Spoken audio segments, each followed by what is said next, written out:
So hi hello నమస్తే, నేను మీ Gopi. Welcome back to our channel. ఈరోజు మనతో వచ్చరికి సినీ నిర్మాత నటికుమార్ గారు ఉన్నారు. సార్ నమస్తే. సార్ నమస్తే. సార్, ఈ మధ్య మనం చూస్తున్నాం అసెంబ్లీకి కూడా కేసీఆర్ గారు ఒకసారి వచ్చారు, ఆయనకి రావడం కుదరట్లేదేమో. సో అదిగాక కేసీఆర్కి కేటీఆర్కి మధ్య మాటల దూరం కూడా చాలా మధ్య పెరిగిందంట. ఎందుకు సార్? ఎక్కడ వచ్చారు అసెంబ్లీకి? అసెంబ్లీ బయటకు వచ్చారు. ఓన్లీ మీడియా రూమ్ దగ్గరకు వచ్చి వెళ్ళారు, లోనికి రాలేదే. అంటే రేవంత్ రెడ్డి భయమా? రేవంత్ రెడ్డి అంటే భయం అని ఎందుకు చెప్పారు? రేవంత్ రెడ్డి ఆయన senior most MLA, senior most chief minister and మంత్రి. ఆయనకి ఎందుకు భయం ఉంటుంది? కాకపోతే ఏంటంటే ఆ చిన్న కుర్రోడి దగ్గర, నా ముందు నించున్న కుర్రోడి దగ్గర నేను ఉండి అవమానపడ్డామా అనేది ఒక ఫీలింగ్ ఉండొచ్చు. చిన్న కుర్రోడని కాదు, అక్కడ అసెంబ్లీలో సీఎం, అది ఆయన ఫీలింగ్. అది ప్రజలు ఆయన్ని సీఎంగా ఎన్నుకున్నారు. ఆయన ఆయన మనసు యాక్సెప్ట్ చేయలేకపోతుంది. ఆయన మనసు యాక్సెప్ట్ చేయలేక ఆయన ఒక యుగోతోనే ఆయన బాధపడుతూ ఈరోజు ఆయన ఎప్పుడైతే ఉద్యమంలో ప్రజలు బ్రహ్మరథం పెట్టారు, ఉద్యమంలో ఆయన నిలబెట్టి ఆయన సీఎం చేశారు. ఉద్యమంలో మొత్తం సోనియా గాంధీ గారు ఆ రాష్ట్రం ఇచ్చారు. ఈరోజు మొత్తం ఉద్యమం అనేది మొత్తం టోటల్గా కేసీఆర్ గారు, తెలంగాణ రాష్ట్రం అంటే కేసీఆర్ గారు అనే స్టేజ్ తీసుకొచ్చారు. అలాంటిది ఆయన ఏమనుకుంటే శాశ్వతంగా లైఫ్ లాంగ్, అప్పుడు మనం టోటల్గా రజాకారులు నడిపారు కదా, అలాగే మొత్తం కొన్ని వందల సంవత్సరాలు నాకే ఉంటుంది, నా కుటుంబానికి ఉంటుంది అనుకున్నారు. Is not correct. ప్రజలు విజ్ఞులు. అందుకే ఏం చేశారు, ఎప్పుడైతే ఇది నాది రాష్ట్రం, మనది రాష్ట్రం కాదు, నాది రాష్ట్రం అని ముళ్ళు కంచెలు ఎప్పుడైతే వేశారో, ఎప్పుడైతే ప్రజలకు దూరం అయ్యాడో ఆయన ప్రజలు దూరం చేశారు. కొడుక్కి వారసత్వం ఇవ్వడానికి, అల్లుడికి వారసత్వం ఇవ్వడానికి, కూతురికి వారసత్వం ఇవ్వడానికి, ఎప్పుడైతే కరప్షన్లో కూతురి పేరు వినబడటానికి, వీళ్ళందరి మీద కరప్షన్ పెరగటానికి, మొత్తం టోటల్గా కాళేశ్వరం ప్రాజెక్టు ఏదైతే ఉందో దాని మీద మొత్తం టోటల్గా రిపేర్లు రావటానికి, దాని మీద ఆల్రెడీ అభియోగాలు రావటానికి, విద్యుత్ శాఖ మీద ఏదైతే అభియోగాలు రావటానికి, ఇలాంటివన్నీ ఎప్పుడైతే పడుతున్నాయో, అసెంబ్లీలో అవుతున్నాయో, అవి వినే ఓపిక ఆయనకి లేదు. ప్రజల సమస్యలు వినే ఓపిక లేకపోయినప్పుడు ఎమ్మెల్యేకి రాజీనామా చేయొచ్చు కదా. అందుకే ప్రజలే చెప్పాలి. ప్రజలు ఆల్రెడీ చెప్పారు, ప్రజలు చెప్పారు. ఎప్పుడైనా అసెంబ్లీ అంటే ఏంటో తెలిసిన, మనం ఎమ్మెల్యే గెలిగితే ఆ ఎమ్మెల్యే అసెంబ్లీలో అడుగు పెట్టడానికి సామాన్యుడు మీకు నాకు ఆ అదృష్టం రాదు. ఆయనకు వచ్చిన అదృష్టాన్ని ఆయన తీసుకోలేనప్పుడు ఇంకొకరికి ఆ ఛాన్స్ ఇవ్వాలి. ఇప్పుడు కవిత గారు ఇప్పటికీ బెయిల్ మీద రాలేదు. ఆమె తప్పు చేశారా చేయలేదా? తప్పు చేశారని సిబిఐ చెప్తుంది, ఈడీ చెప్తుంది. తప్పు చేశారని చెప్పేసి మొత్తం టోటల్గా అప్రూవర్గా మారిన వాళ్ళు చెప్తున్నారు. డబ్బులు తీసుకున్నారని చెప్తున్నారు. అభియోగాలు మోపారు. ఇవన్నీ కూడా మీ పార్టీకి నష్టమే కదా. అలాగే కేటీఆర్ గారికి మీకు ఏమున్నదో తెలియదు, దూరం అనేది అది జరుగుతుంది, మీకు దూరం జరుగుతుంది. అటు హరీష్ రావు గారు, ఇవన్నీ కూడా కొన్ని డిఫరెన్సెస్ ఉన్నాయి. చాలామంది ఎమ్మెల్యేలు వెళ్ళిపోయారు. ఆ ఎమ్మెల్యేలను కాపాడుకోవడం నానా కష్టాలు పడుతున్నారు. ఓకే, మీ దగ్గర లక్షల కోట్ల రూపాయలు ఉండొచ్చు, మొత్తం వేల కోట్ల రూపాయలు ఫండింగ్ ఉండొచ్చు, ధర్నాకు చేయడానికి మీకు ఢిల్లీలో డబ్బు ఉండొచ్చు, ధర్నా చేయొచ్చు, ఇవన్నీ చేయొచ్చు. కోర్టులో పెద్ద అడ్వకేట్లు పెట్టవచ్చు, మీరు కాపాడుకోవడానికి ప్రయత్నం చేయొచ్చు. కానీ గతంలో మీరు ఉద్యమంలో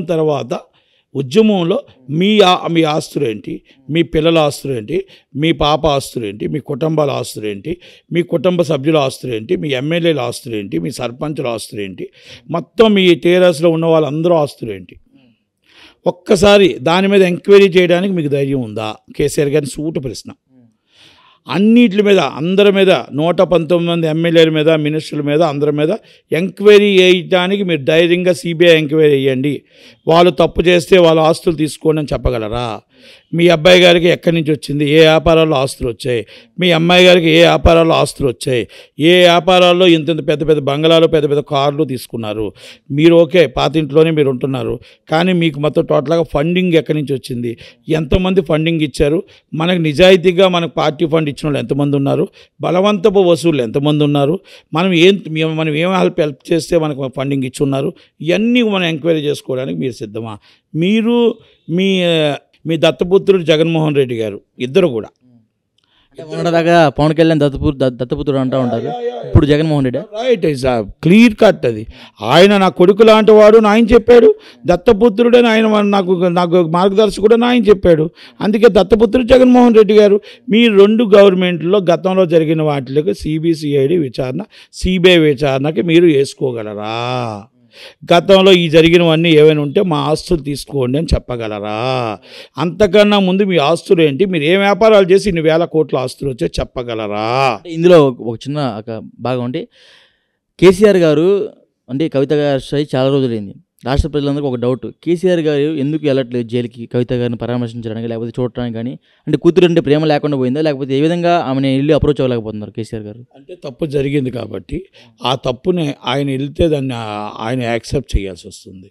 కనుక తప్పు అనేది కంపల్సరీ చూపిస్తున్నారు కాబట్టి అన్ని మొత్తం టోటల్గా ఎవిడెన్స్లతో పాటు అప్రూవల్గా మారారు కాబట్టి అప్రూవల్గా మారి ఇచ్చామంటున్నారు కదా, డబ్బు ఇచ్చామంటున్నారు కదా, నిప్పలేందో పొగరాదు కదా. ఇప్పుడు నేను మైకులో మాట్లాడింది కదా మీరు రికార్డ్ చేస్తున్నారు, లేకపోతే గ్రాఫిక్స్ చేయట్లేదు కదా.